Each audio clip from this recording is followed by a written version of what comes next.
She was having a hard time in her marriage.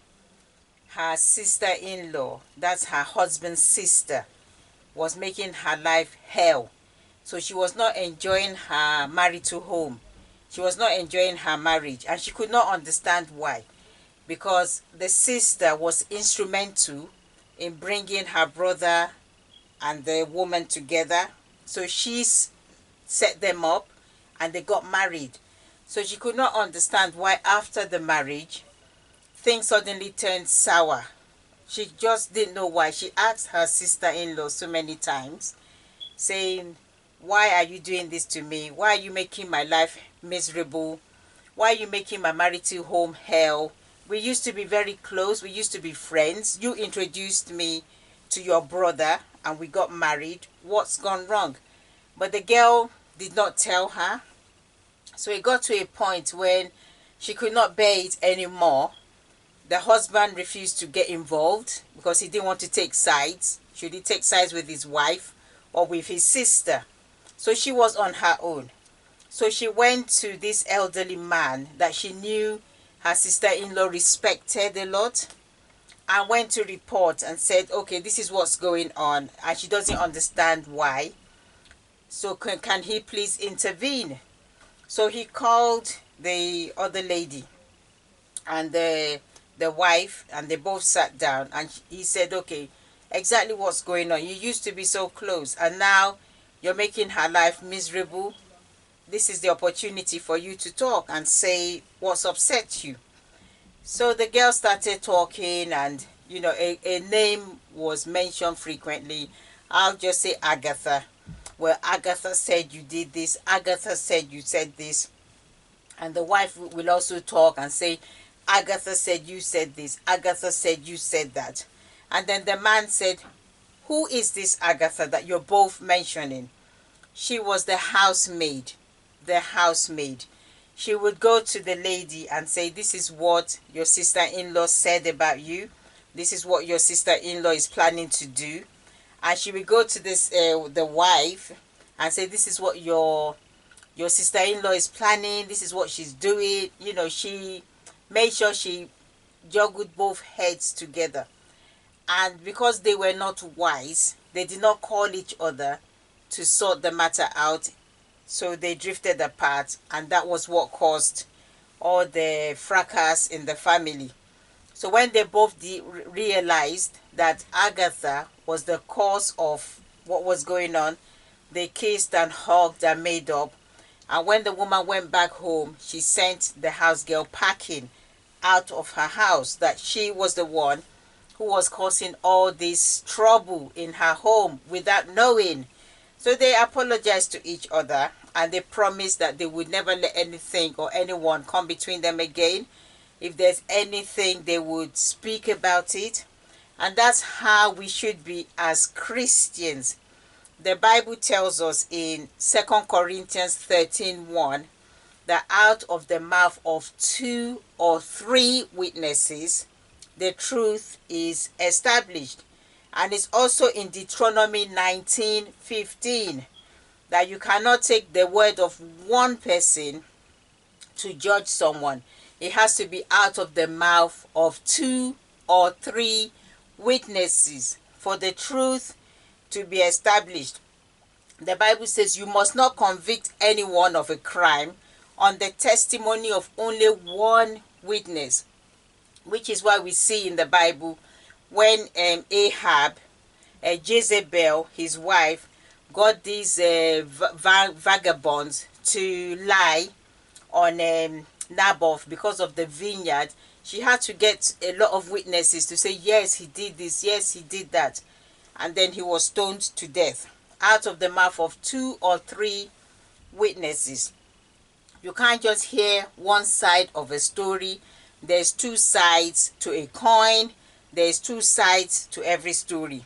So someone comes to you and they say, this person said this person did that. Try to establish the truth by calling the other person.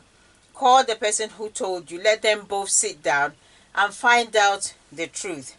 I was ignorant in the past. I heard something about someone, one or two other people from one person, and I reacted negatively towards those people from the mouth of just one person. It was just one man who said, Sister Tina, this person did this. Sister Tina, that person said that. Not even about me, nothing personal to me. It was just about that person, and I reacted negatively. I reacted ignorantly, and it changed the way I interacted with these people. Later, I had to eat humble pie. I had to apologize to them and said, I am sorry for the way I treated you, for the way I spoke to you. You did nothing to me personally, but it was what I was told about you, and that was what made me react in that way. And I'm sorry. It will never happen again. So as Christians, we have to try to always establish the truth. Don't just take one person's word for it. I remember when I was accused falsely, and the person who was accusing me was there, and he called other people and said that Sister Tina did this and Sister Tina said that. Not one of the people there, not one, said, okay, we've heard your side. Can we listen to what Sister Tina has to say? Not one. Immediately they became judge and jury, and how dare you, and how dare you. And they were shouting at me, shouting down at me. I would try to talk. They would shut me up and say, shut up. How dare you talk? So I could not even defend myself. They just took that one word and ran with it. And they used that to just accuse me of a crime I had not committed. I didn't have a voice. I could not speak up for myself. And if you remember, in the Bible, there was the case of David, Mephibosheth, and Ziba. We'll see this story in 2 Samuel 16 and also in chapter 19. So David was fleeing from his son Absalom, because Absalom wanted to take over the throne.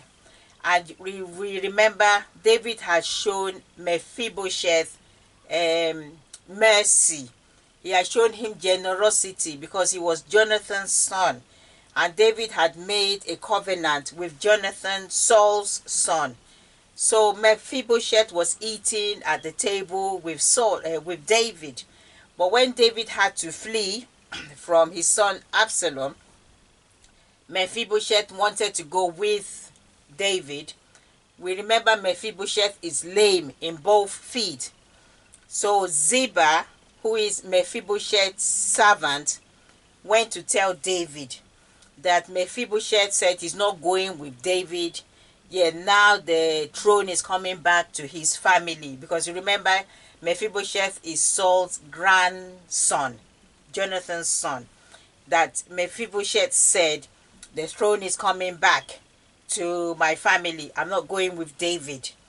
So David, had that grudge against Mephibosheth, that despite all the favor he showed Mephibosheth, despite all what he did to Mephibosheth, this is how he repays him. So he told Ziba to take all the land, the houses, everything that he'd given to Mephibosheth. Ziba should take it. Ziba is Mephibosheth's servant. So fast forward, when David now returns, Absalom is dead. He's coming back to retake the throne. He sees Mephibosheth and accuses him. Why didn't you go with me? I thought, we were close.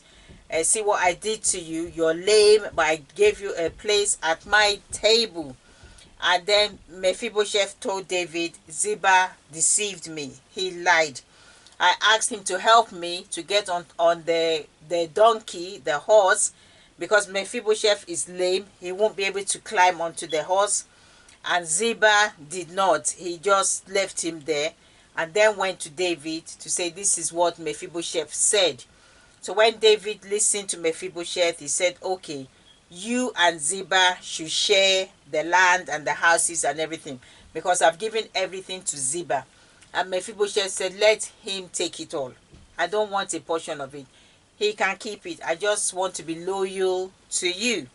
So you see, David could have made, well, he did make a big mistake. He listened to one side of the story. He listened to Ziba. He didn't care to listen to Mephibosheth's side before he gave everything to Ziba. And then in the end now, he found out the truth and tried to make amends, tried to make restitution. We should not put ourselves in that situation as a Christian. Somebody comes to you, they tell you something that somebody said, somebody did. Immediately, you need to tell that person, let's call the person. Let three of us sit down and let's talk about it. And if they go, well, no, I don't want any trouble, and let's not call them, then you know they're lying. You know, they're telling you an untruth. If not, why won't they want you to call that person and you hear both sides of the story together at once? So they are lying. So if anybody comes to you, tells you something about somebody said this, don't be hasty to judge. Don't be hasty to take sides. Find out from the other person, you know, what happened. They also have their own sides to the story. You know, you heard somebody say, Sister Tina said this, Sister Tina said that. Then come to me and say, okay, this is what I heard.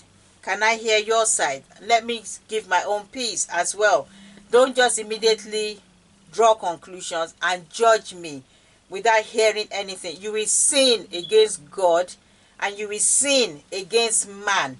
So let us try, you know, our hardest as Christians to correct this error. As I said, I was ignorant of this before. It will never happen again. Anybody comes to me about someone, I will find out the truth. We either find out the truth or we forget about it. But I'm not going to be judge and jury over that person. It's there in the Old Testament. Out of the mouth of 2 or 3 witnesses, the truth is established. And it's also there in the New Testament. Out of the mouth of 2 or 3 witnesses, the truth is established. God bless you. Thanks for watching. Bye.